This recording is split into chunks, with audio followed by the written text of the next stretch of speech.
Hi, this is Laura, and I want to do a quick video for your Week 9 final version of the Learning Observation research paper. I have completed reviewing anybody who submitted a draft, and so I wanted to just mention a few things. I put in the announcements, just for your reference, a list of items that I noticed from the observation papers, so please take a look at that before you submit your final version. Some of the items that I found were primarily creating the right kind of headings per APA. So some of that is just mechanics.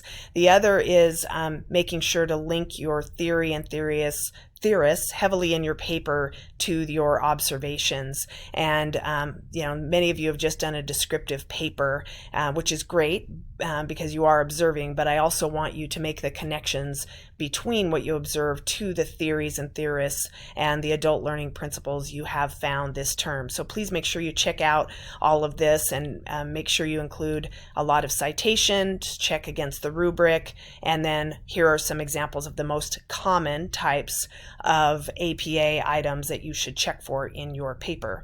And then when you're done with that, then go ahead and look at the observation paper requirements in Week 9, and you will see that it's listed hopefully quite detailed for you, but you'll want to make sure you follow the list of items that are in the assignment, and then of course cross-check it against the rubric here. And this description of criterion is much like kind of the overview of what you are going to be doing. So some people are combining that with the physical learning environment or the population of learners, but I would make sure that you kind of give an overview of what is it you are looking at so that I understand the context when I read your paper. And then you'll see that there are specific details under the rubric for each of the areas. And again, as I noted in my other feedback in the announcements, make sure you're really looking for opportunities in your paper